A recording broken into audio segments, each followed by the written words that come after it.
Halo Bu, saya John Ricardo. Ada yang bisa saya bantu? Dok, saya mau konsultasi dong dok. Sebelumnya 3 minggu yang lalu saya sudah operasi dokter. Itu di luar kota. Dan dinyatakan katanya saya itu kanker ovarium. Si bawa hasilnya. Boleh dilihat dokter? Saya lihat ya. Dok, sama mau tanya dong dok. Kanker ovarium itu apa sih? Oh, jadi kalau kita bicara tentang kanker ovarium, itu merupakan tumor ganas yang tumbuh di organ ovarium atau yang biasa disebut dengan indung telur. Kanker merupakan sel ganas yang tumbuh secara tidak terkendali yang berasal dari epitel yang bisa melakukan invasi ke organ sekitar ataupun organ jauh.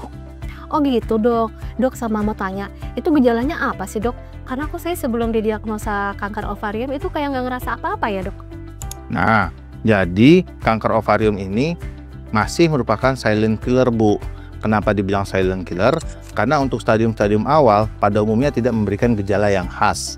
Gejala yang paling sering dijumpai adalah keluhan seperti orang sakit lambung, ada mual, perut begah, makan tidak nafsu, hingga teraba benjolan di perut, atau jika tumornya sudah besar, dia menimbulkan pembesaran pada perut yang bisa dilihat dengan kasat mata.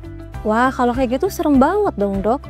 Kalau begitu, apakah semua wanita itu bakal beresiko untuk terkena kanker ovarium dokter?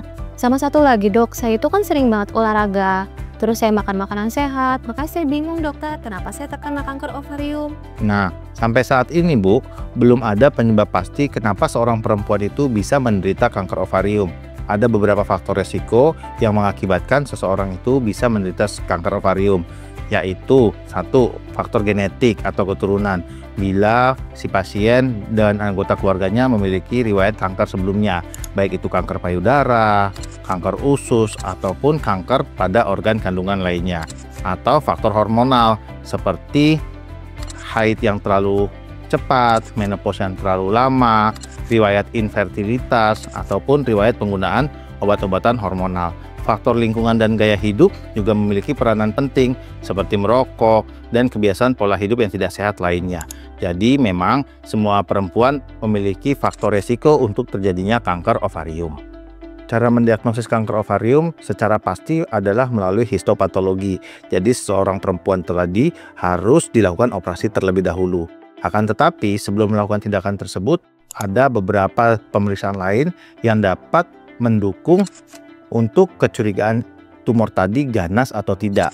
Kita bisa memeriksakan tumor marker, kita bisa memeriksakan USG, CT scan, MRI, hingga PET CT tergantung fasilitas yang tersedia di rumah sakit yang ibu datangi.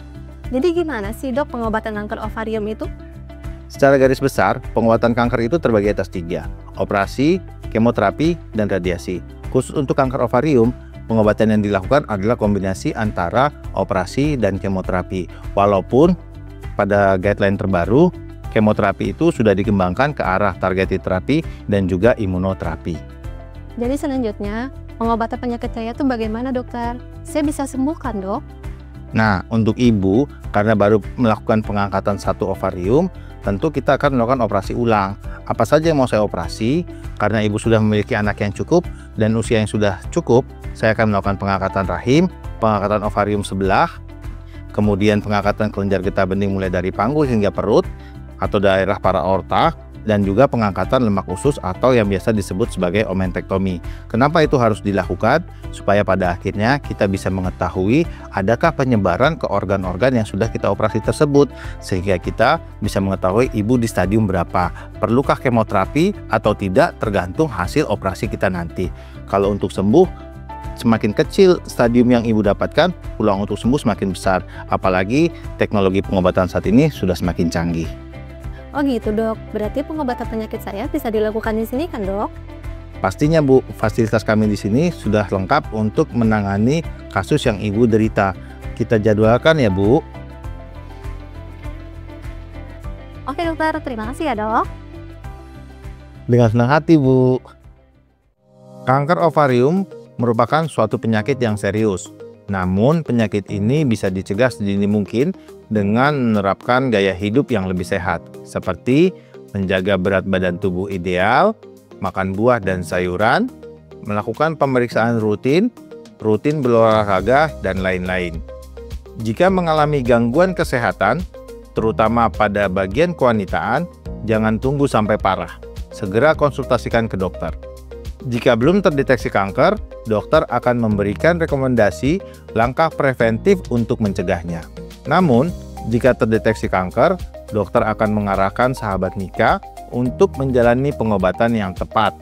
Saya, Johan Ricardo, dokter spesialis obstetri dan ginekologi, konsultan onkologi Mitra Keluarga Depok. Salam sehat dan sampai jumpa.